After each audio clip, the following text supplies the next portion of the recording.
Hello friend, welcome है आपका एक बार फिर से मॉडर्न विलेज लाइफ में। तो आज कॉर्न करी यानी मकई की सब्ज़ी की रेसिपी है जो बहुत ही यूनिक होगा। बिल्कुल ही नई रेसिपी होगी।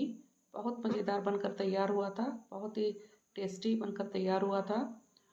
बिल्कुल ही नई रेसिपी है। तो इसके लिए सबसे पहले कॉर्न ले लेंगे। बिल्कुल ताज़े कॉर्न है, ताज़े भुट्टे हैं। दाना निकाल लिया है, यानी कि दाना बिल्कुल नाजुक है। इसे इस तरह से दबाएंगे तो ये दब जाता है, इस तरह से। चलिए, एक कुकर में 3 टेबल स्पून तेल डाला है, लाल सूखी मिर्च, जीरा और तेजपत्ता का बघार किया है। 10 सेकंड के बाद एक बड़ा प्याज छोटे टुकड़ों में काट करके डाल देंगे और इस प्याज को भूनना है। चलाते हुए भून लेंगे और इस तरह से लाइट गोल्डन कलर हो जाए प्याज तो मसाला डालेंगे। ये है अदरक लहसुन और हरी मिर्च का पेस्ट, 1.5 टेबल स्पून डाला है। और इस मसाले को आप भूनना है, अच्छी तरह से भूनना है। चलाते हुए भूनते जाएंगे। मसाला भुन चुका है और अब डाल देते हैं कुछ सूखे मसाले, जिसमें धनिया, जीरा, गोल मिर्च भी है, हल्दी पाउडर भी है, गरम मसाला। इन सभी को डाल देते हैं। 1/2 टीस्पून करके ही डाला है, ज़्यादा मसाला नहीं डालना है। और थोड़ा पानी डाल देते हैं ताकि मसाले को अच्छी तरह से भून सके। चलिए, अब मसाले को भून लेते हैं, चलाते हुए भूनना है।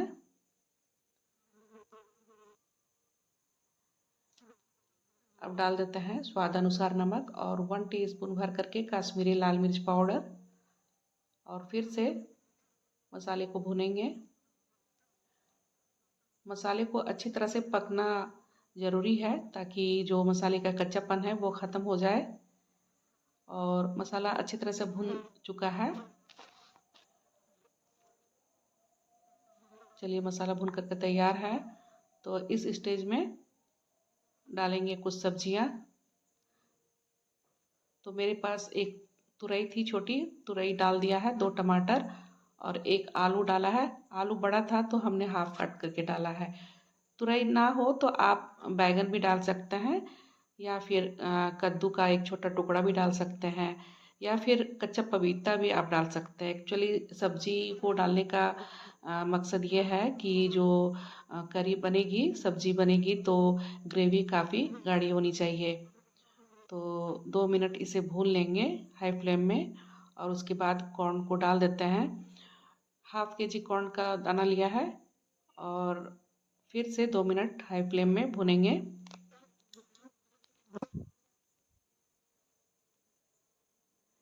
चलिए, 2 मिनट भून चुका है। तो अब पानी डाल देते हैं। हमने टोटल 1 गिलास पानी डाला है, यानी 200 ml पानी डाला है। और पानी डालने के बाद में अच्छी तरह से चम्मच से हिला लें ताकि अच्छी तरह से मिक्स हो जाए।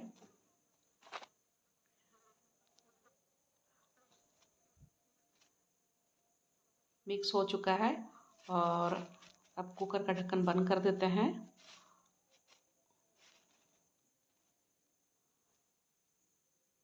हमने 3 मिनट तक कुकर को रखा था हाई फ्लेम में, और उसके बाद फ्लेम को बंद कर दिया था। स्टीम डाउन हो गया है तो फिर खोल लिया है। सभी का कुकर अलग होता है, तो ये इस कुकर में खाना थोड़ा जल्दी बन जाता है, तो हमने सिर्फ 3 मिनट रखा। आप 5-6 मिनट भी रख सकते हैं। टोंग की सहायता से जो टमाटर का छिलका है सभी को निकाल लेते हैं।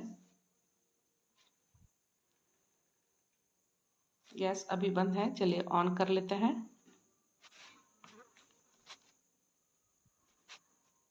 मिक्स कर लिया है अच्छी तरह से। और अब एक मैशर की सहायता से इस तरह से मैश करना है अच्छी तरह से, ताकि सब्जी भी और कॉर्न भी अच्छी तरह से मैश हो जाए। कॉर्न जो है वो थोड़ा टाइट ही रहेगा। पक जाने के बाद भी वो अच्छी तरह से, बहुत अच्छी तरह से मुलायम नहीं होते हैं, तो थोड़ा टाइट ही रहता है। तो इस तरह से मैशर की सहायता से कर देने से वो अच्छी तरह से मिक्स हो जाता है। ये एक तरह से चाट के जैसा बन करके तैयार हुआ है। बहुत ही मज़ेदार बनकर तैयार हुआ था। तो चलिए गर्मा गर्म सर्व कर लेते हैं। आप इसे एज ए चाट के तौर पे खा सकते हैं। आप ऊपर से जो भी डालना चाहे, प्याज, टमाटर, धनिया पत्ती, सेव या पापड़ी वगैरह डाल करके इसे चाट बना सकते हैं। या फिर इसे आप रोटी, पराठा या पूड़ी के साथ खा सकते हैं, या फिर यूं ही आप इसे ज़रा प्याज और नींबू का रस डाल करके आप इंजॉय कर सकते हैं। रेसिपी अच्छी लगी हो तो ट्राई कीजिएगा, लाइक सब्सक्राइब कीजिए, इंजॉय कीजिए।